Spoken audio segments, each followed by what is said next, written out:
Hey, welcome back to the Ping Pong Flick Show. My name is Chris Wong. It's been a crazy couple of days for work, but I'm finally able to bust out a video today. And it has been a crazy amount of stuff dealing with the DC Extended Universe. I might say so myself. I've seen Twitter go nuts, going flying off the handle about a lot of different things. Well, let's get into the thing that happened yesterday, and that is the announcement, or at least Variety reporting that they've heard that Jared Leto's Joker is going to get his own movie. So this is from Justin Kroll over at Variety. Warner Brothers is looking to expand on Jared Leto's version of the Joker, which debuted in 2016 Suicide Squad, with a movie of his own. Sources tell Variety that Leto is set to star and exec produce an untitled standalone film, paving the way for future movies branching from Suicide Squad.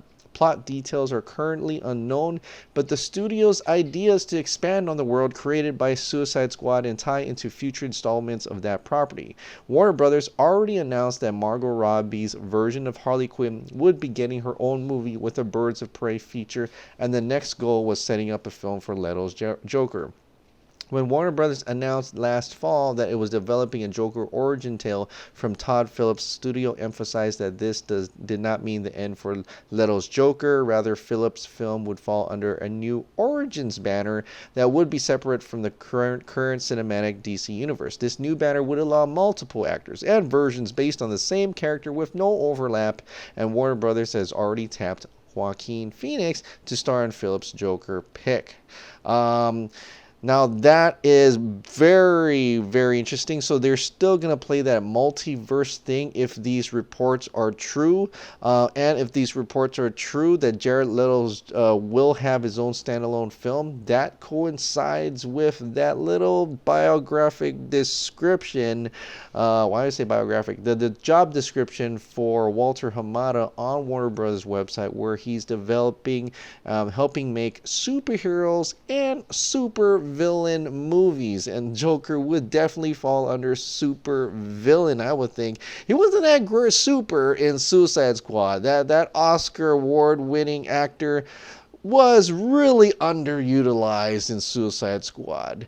And when that movie came out, David Ayer had said that's the movie he wanted to make. But we know now that he's come forth and on Twitter to say that Joker was supposed to be more prominent towards the ending, may even be helping Enchantress at that part, that would have been a much more exciting role for Jared Leto's Joker, other than being just some weird evil Romeo, trying to find Juliet. So I think they've really needed to get this character into place, and it is such a shame because he really went into the role. He disguised himself. He captured a type of Joker we have not really seen, a mix of different types of Joker, but he really evolved into another character that he can't even tell that's Jared Leto anymore. And I think that's quite something for an actor to do, and I think he could really have done a lot more in that role, and I'm really actually happy that he's going to get his own movie. It's almost like Walter Hamada, if he is really instrumental in this, and I have reason to believe he probably is he sees they're not going to release the Ayer cut, which is sad. I hope they I wish we get to see some type of version of that, but maybe as a compromise he's going to say, you know what, Jared Leto, you were fantastic as Joker. I think I'm going to give you your own movie. I think you deserve your story told, and we shot lots of you, but we didn't use any of those shots. I think you deserve to be the Joker again in a full-fledged Joker movie just with you. And I think that's probably what he's trying to do with this whole super villain side of the universe. You got Harley Quinn, now you're getting Jared Leto the Joker. That's pretty cool. The Joaquin Phoenix thing, I'm still thinking that might not actually happen. We'll see. I mean, it could possibly happen, but I have a weird feeling that it might not happen, but we'll see if anything with that. It's still kind of weird to hear about Joaquin Phoenix being Joker. I think didn't he say no too? But then again, you know what? Jason Momoa also said no, and he turned out to be Aquaman altogether. Speaking of Aquaman, it seems like and appears like there could have been a screening today.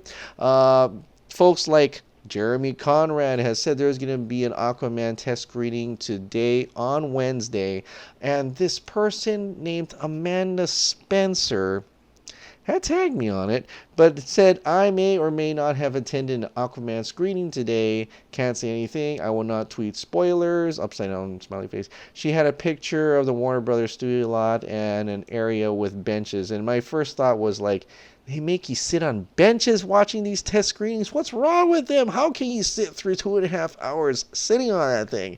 But apparently it's standing in line to get into the screening. Now, I don't know if you can actually tell people that you can watch what movie or what screening you can watch and actually tweet it out. Who is Amanda Spencer? And I was like, who is this person? Why don't you tag me? Quite a bit of followers, 30,000. And it says she's a writer, director, plays cameras, and make little films with Tom Cruise and stuff. She even has a website, and she says she has just cameos there. And she is on IMDb for some movies she's done in 2017 and filming right now. So I guess she's in maybe the independent game of that sort. Jeff Johns is following her. Okay, well, that's interesting. So there are some people who follow her, I guess, and she appears to be within the Warner Brothers game, within like higher than us, right? she's probably more in the industry than anybody else. Although Dave the Film Junkie said that the Aquaman test screening did not happen today, and it says it was actually Godzilla 2. Which is exciting in itself because I'm a huge Godzilla fan in itself, so I am actually okay for either screenings, and I'm really excited to hear what happened in either, if any of those came true, and just to see that, all right, they're test screening, they're trying to make Godzilla 2 perfect. This will be the second time that Godzilla 2 would have test screened, and if this was Aquaman, this would be the second time Aquaman has test screened. Either one is fine with me. I'm just glad they're test screening a lot more, and not just hopefully with a different audience and different crews, so they can get an idea of what people feel about it. And fix the things that need to be fixed, do the effects that needs to be done. I don't know if we're going to hear any more about it. We'll see. Probably hear about it more about tomorrow once those other people talk to those other sources and talk to those other leakers, and they'll funnel through different ears, and we'll get some type of truth of that matter. The next thing I want to talk about is DanielRPK going at it again with some interesting tidbits here. He put out an interesting picture. This is Green Lantern, John Stewart Green Lantern, I might add, but from Injustice 2. But he did take that picture and posted it up there, probably saying that they may have already got a cast person, or an actor, for John Stewart for Green Lantern, or they're looking into having John Stewart be the main role in the Green Lantern movie. Are we still going to get that buddy cop Green Lantern? I know they call it buddy cop. It's probably not going to be like that, but a mentor to a student in a way where Hal Jordan's the mentor, John Stewart is the student.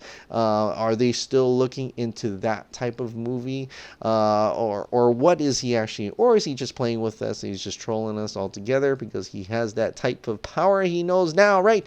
Being one of those scoopers, not an ace, I don't know if he's an ace scooper, but be those scoopers. He said he was done with the teasing, from now on news only, so we'll see what happens from here on out to hear any more news. He did tweet that thing back before when I talked about it, where it says blue, green, black, and gold. So we expect blue and gold to be Blue Beetle and Booster Gold, black to be Black Adam, and of course Green Lantern Corps. So there may be more development for Green Lantern Corps, which is exciting in itself. Now there's other things happening in the DCU, and it has to do with executives leaving. Now, Diane Nelson did say she was going to go on a leave of absence beforehand, and there's some family issues or things like that she has personal things she has to go through.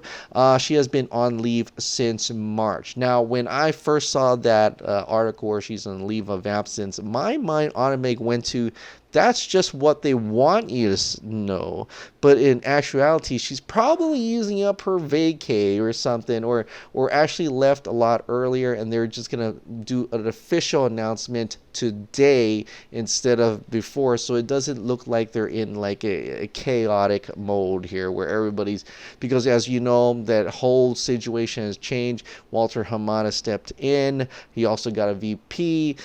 John Berg, Jeff Johns got demoted in a way. John Berg is out. Joss Whedon's gone. There was so much change up and happening. Sue Kroll too. So there was a lot of things going on with that, and maybe they didn't want to, put a cherry on top of the cake with Diane Nelson leaving at that same time. Or maybe she had some things to do. Or it could be possible that she did have family related issues, but it just seems too coincidental, don't you think, after the craziness and things that happened with Justice League? Who knows? But this is what Tsuji Uhura had to reveal on today, and he did a company-wide announcement. He said that Diane has been a friend and colleague, as well as a valued member of the Warner Brothers family for more than 20 years. Throughout her tenure, her leadership and contributions have helped shape the way the studio operates today, and we're better for having had her on our team. While we're sad she'll be leaving us, we completely respect and support her decision, whatever her next chapter holds. I know she'll make it amazing. So she has been on, and she stated that she's been on for 20 years, and a lot of great stuff, rebuilding and managing DC Entertainment, particularly highlight and privilege with the support and talents of our staff and creators and stuff like that. Now, there's been other speculation this could also be due to the AT&T Time Warner possible merger, depending on what happens. I think Trump stopped it, but we'll see if they continue. And if that merger happens, people could be leaving their jobs anyway, right? So maybe the people are leaving what's reported every other week because of that merger that's coming. That could be an issue in itself. But for us people who want to believe that Walter Hamada is actually making a difference, and Kevin Tsuji Uhura, who people are thinking he may have to leave too, that could also be true. But with the fact that he's making these statements and actually making the moves to do this to his staff, instead of taking the fall himself in a way, although he kind of did. He stepped aside for Toby Emmerich to be more involved in that instead of him. So that could be himself pulling away, saying, I was wrong. I made all these decisions. And if it was that, then good on him. Although, some people won't forgive him for what he did and by doing the 2-hour mandate. But in any case, it's a new regime now, we believe, with Walter Hamada doing these things, and that he's, piloting this new ship called the DC Extended Universe, the new era of DC Extended Universe. And it's kind of hinted by Paulus. I know I saw your comment a couple days ago, and some people have posted, thank you so much, Kenny, and I don't know who else, Brandon Curran, and that he actually mentioned that Walter Hamada may actually appear at the San Diego Comic-Con. Some people think that would be amazing, and I think that is a good thing. I think if he actually does show up at San Diego Comic-Con, he needs to be there to make a statement. He needs to make that statement strong, especially for a Comic-Con like San Diego Comic-Con, where all the fans are there, comic book fans, movies are there, bloggers are going to be reporting on it. This is your chance for DC Extended Universe, for DC Films, to Warner Brothers to make that statement that says, we're right, we're back on track, we're going to right the wrongs that we've done, we're going to keep these people, we already sent a message. In fact, I think they've already sent a message. They wouldn't send a message like, or when they wouldn't do things like taking out John Berg, even though they gave a statement that, oh, he wanted to do this, right? Whatever, if Justice League was good, he would have stayed on. Jeff Johns is now more of a advisory role. Sucro's gone. All these different marketing change-ups with the executive team. We bring in Walter Hamada. They would have not done any of that if Justice League was the direction they wanted.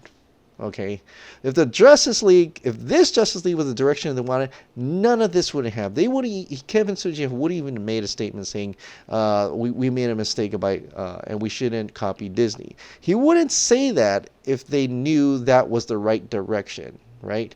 Even for the reviews that came out where it says it's going in the right direction. Well, obviously they don't think that. Right? And that is a good thing for us who believe that they were already in the right direction before they messed with it. So these rumors that Walter Hamada is supportive of Zack Snyder could possibly be true. I'm crossing my fingers about that. It seems like he wants to do more focus. He's making sure Jared Leto is the Joker again, meaning he liked what he saw before. He liked the tone and how the story is gone from there. They want to get back to that ship. They want to get back to that mode of before the craziness that happened with Justice League, and I believe he's going to shape with that. I think he's going to be the one we should be looking towards to in the future. Walter Hamada is the future of DC Extended Universe, if he's actually doing this, and if he actually appears at San Diego Comic-Con, and even Paula says with a guest.